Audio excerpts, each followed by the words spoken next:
Des moments avec Dieu avaient un temps de réflexion pour chaque jour.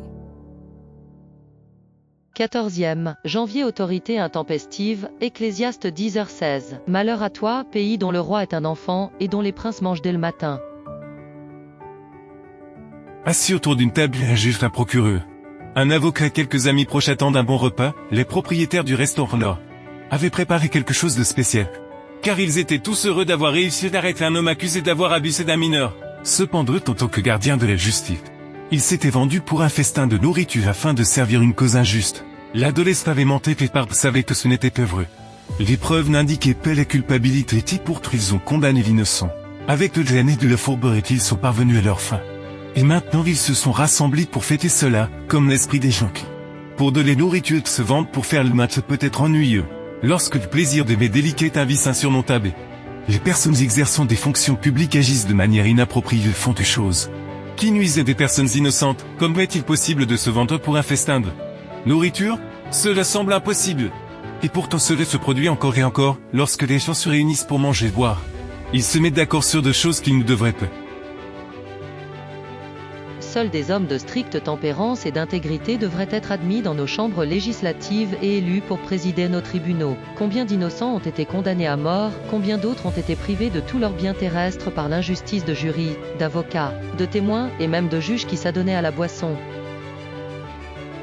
On peut penser qu'ils ne sont vendus que pour l'argent. Et pourtant il y a d'autres vices par lesquels ils se laissent égarer. L'intempérance donc. Manger et boire cause des dommages incalculables non seulement à la santé, mais aussi aux décisions des personnes. L'esprit d'un buveur et d'un mangeur s'émousse et n'entreplaît dans la vraie raison. Et bien qu'il se rende souvent compte que c'est mal qu'il le fait quand même. Parce qu'il s'était engagé dans une réunion qu'il mangeait ou buvait, par exemple. Le grand prophète, qui avait un grand respect pour Jean-Baptiste malgré les messages de réprimande qu'il recevait, n'a jamais voulu le tuer et pourtant sous l'influence de la nourriture et du vin.